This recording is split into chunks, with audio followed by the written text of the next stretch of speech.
ঢাকা শহর তখন প্রায় নিঃশব্দ। প্রধান উপদেষ্টার কার্যালয়ের জানালায় হালকা আলো, দূরে মগবাজার ফ্লাইওভারের ওপরে হর্নের মৃদু শব্দ, কিন্তু ভেতরে টেবিলের ওপরে কেবল একটাই কাগজ ছড়িয়ে আছে, লাল দাগ টানা মানচিত্র, শিরোনাম নতুন প্রতিরক্ষা কাঠামো।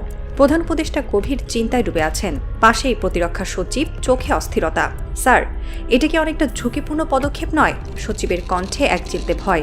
উপদেষ্টা কাগজে কলম ঠেকিয়ে বললেন, ঝুঁকি না নিলে স্বাধীনতা টেকে না। আমরা প্রতিরক্ষামূলক অবস্থানে থেকে এক যুগ হারিয়েছি, এবার সময় এসেছে দাঁত বের করার। ঘরের বাতাসে নিঃশব্দ প্রতিধ্বনি, দাঁত বের করার। এক রাতেই জন্ম নিল এক নতুন ধারণা, বাংলাদেশের প্রতিরক্ষা আর শুধু প্রতিরক্ষা নয়, এটি এখন প্রতিশোধের প্রস্তুতি। স্বাধীনতার পর থেকে বাংলাদেশ সবসময় নিজেকে দেখেছে প্রতিরক্ষার জাতি হিসেবে, একটি রাষ্ট্র যা আঘাত পেলে জবাব দেয়, কিন্তু কখনো আগে আঘাত করে না। কিন্তু এখন নতুন প্রজন্মের নেতৃত্বের ভাবনা অন্যরকম। প্রধান উপদেষ্টা স্পষ্ট ভাষায় বলেন, যদি আমরা বারবার আঘাত পাই আর কখনো ফিরিয়ে না দেই, তাহলে আমাদের সীমান্ত থাকবে কিন্তু মর্যাদা থাকবে না। এই বক্তব্য এক বৈঠক থেকে শুরু হয়ে ছড়িয়ে পড়ে গোটা সামরিক কাঠামোয়। নতুন প্রতিরক্ষা নীতিতে যুক্ত হয় এক শব্দ, অফেন্সিভ ডিটারেন্স, অর্থাৎ বাংলাদেশ এখন এমন অবস্থান নেবে যেখানে শত্রু জানবে আঘাত করলে কেবল ক্ষতি নয়, প্রতিশোধও আসবে। একজন বিশ্লেষক লিখলেন, এই নীতিতে বাংলাদেশ ভারতীয় সামরিক দর্শনের বিপরীত পথে হাঁটছে। দিল্লি বলছে ডিফেন্স বাই রিয়াকশন, ঢাকা বলছে ডিফেন্স বাই ইনিশিয়েটিভ। 1971-এর যুদ্ধের পর থেকেই বাংলাদেশ বারবার একই চক্রে পড়েছে। বর্ডারে আগ্রাসন, সীমানায় গোলাগুলি, কূটনৈতিক হুমকি, কিন্তু প্রতিবারই শান্তির ডাক, আত্মসংযম, সংলাপ। প্রধান উপদেষ্টা সাংবাদিকদের বলেছিলেন একবার, বাংলাদেশ সবসময়ই শান্তিপ্রিয় ছিল, কিন্তু ভুলভাবে শান্তিপ্রিয়তা দেখানো মানে দুর্বলতা প্রদর্শন। দুর্বল রাষ্ট্রের কণ্ঠ কেউ শোনে না। এই বক্তব্য ছিল এক সতর্ক বার্তা। আর সেই বার্তা থেকে জন্ম নিল নতুন সিদ্ধান্ত। বাংলাদেশ যুদ্ধ চায় না, কিন্তু যুদ্ধ শেষ হলে সেটা শেষ করবে বিজয়ে।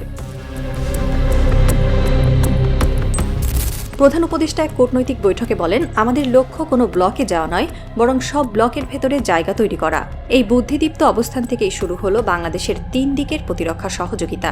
চীনের কাছ থেকে ক্ষেপণাস্ত্র ও রাডার, তুরস্কের কাছ থেকে ড্রোন, আর যুক্তরাষ্ট্রের কাছ থেকে স্যাটেলাইট নজরদারি ও প্রশিক্ষণ। চীন দিয়েছে SY-400 ব্যালিস্টিক সিস্টেম, 400 কিলোমিটার পাল্লার ভয়ঙ্কর অস্ত্র। তুরস্ক দিয়েছে বাইরাক্তার TB2, যার নকশায় আছে আজারবাইজান যুদ্ধের সাফল্যের প্রতিচ্ছবি। আর যুক্তরাষ্ট্র খুলে দিয়েছে সাইবার ইন্টেলিজেন্স একাডেমি বাংলাদেশের তরুণ অফিসারদের জন্য।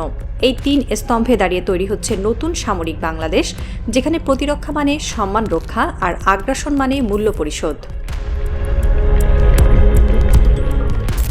2025 সালের শেষ ভাগে ইউরোপের রোমে যখন বৈঠক চলছে, তখনই খবর এলো বাংলাদেশ ও ইতালি ইউরোফাইটার টাইফুন নিয়ে নীতিগত সমঝোতায় পৌঁছেছে। ইতালির প্রতিরক্ষা উপমন্ত্রী বলেন, বাংলাদেশ আর দক্ষিণ এশিয়ার একটি ছোট বাজার নয়, এটি এখন একটি ভারসাম্য রক্ষাকারী শক্তি। এই এক বাক্যেই বুঝে নেওয়া যায় ইউরোপ এখন কাকে গুরুত্ব দিচ্ছে। বাংলাদেশ এখন শুধু ক্রেতা নয়, এটি আঞ্চলিক নিরাপত্তা সমীকরণের অংশীদার। প্রধান উপদেষ্টা এক সংক্ষিপ্ত বক্তব্যে বললেন, আমাদের আকাশ এখন আর কারো ছায়ায় নয়। নতুন প্রতিরক্ষা নীতিতে একটি লাইন যোগ হয়েছে, যা সেদিনের বৈঠকে প্রধান উপদেষ্টা নিজ হাতে লিখেছিলেন, আগ্রাসনের দাম দিতে হবে। এই 4টি শব্দ এখন বাংলাদেশের প্রতিরক্ষা ব্যবস্থার মূল মন্ত্র। এর মানে, কেউ সীমান্তে গুলি চালালে শুধু প্রতিবাদ নয়, প্রতিশোধ আসবে। কেউ আকাশে ড্রোন পাঠালে শুধু ধরা নয়, প্রতি আক্রমণ আসবে। একজন অবসরপ্রাপ্ত কর্নেল বললেন, এই নীতি মানে আমরা এখন আর কারো সহনশীল পরীক্ষাগার নই, আমরা এক স্বতন্ত্র শক্তি, যে শক্তির পেছনে আছে আস্থা। দিল্লি এই বার্তাকে খুব গুরুত্বের সঙ্গে নিচ্ছে, কারণ এই অফেন্সিভ ডিটারেন্স নীতি ভারতের একক আধিপত্যে ফাটল ধরিয়েছে। ইউনূস সরকারের অর্থনৈতিক সংস্কার কেবল ব্যাংকিং খাতে নয়, প্রতিরক্ষা শিল্পেও ছুঁয়েছে। ডলার বাঁচাও, স্বনির্ভর হও, এই নীতি থেকেই জন্ম নিয়েছে প্রতিরক্ষা উৎপাদনের নতুন উদ্যোগ।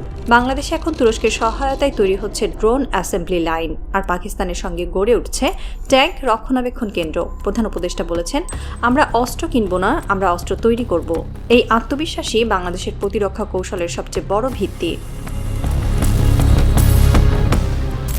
দক্ষিণ এশিয়া এতদিন ছিল 2 ভাগে, ভারতীয় প্রভাব আর চীনা প্রতিক্রিয়া, কিন্তু এখন সেই সমীকরণে ঢুকেছে তৃতীয় এক নাম, বাংলাদেশ।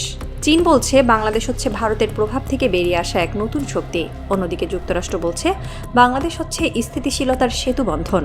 এই 2 মতের মাঝেই ঢাকা নিজের অবস্থান খুঁজে নিয়েছে, না প্রাচ্য না পাশ্চাত্য, বরং স্বাধীন দক্ষিণ। প্রধান উপদেষ্টা এক অনুষ্ঠানে বলেছিলেন, আমরা কারো শিবিরে নই, আমরা আমাদের নিজেদের পতাকার নিচে দাঁড়িয়ে। রাত গভীর। প্রধান উপদেষ্টার অফিসে কেবল একটি বাতি জ্বলছে। জানালার ওপারে দেখা যাচ্ছে ঢাকার আকাশে পূর্ণ চাঁদ। নিচে হালকা আলোয় ভাসছে বঙ্গভবনের গম্বুজ। টেবিলের ওপর রাখা এক নথি, শিরোনাম স্ট্র্যাটেজিক ডিটারেন্স ফেজ 1 সম্পন্ন। প্রধান উপদেষ্টা ফাইলটা বন্ধ করে হালকা হাসলেন, তারপর ধীরে জানালার বাইরে তাকিয়ে বললেন, শান্তি আমরা চাই, কিন্তু এবার শান্তির দামে নিজেদের হারাবো না। হঠাৎ দূরে মৃদু বজ্রপাত। আকাশ আলোকিত হয়ে উঠল মুহূর্তের জন্য। ঢাকার নীরব বাতাসে ভেসে এলো একটি অদৃশ্য প্রতিধ্বনি। বাংলাদেশ এখন প্রস্তুত। এবারের যুদ্ধ হয়তো শুরুই হবে না, কারণ সবাই জানে এই দেশের মাটিতে আঘাত মানেই ইতিহাসের পুনর্জন্ম।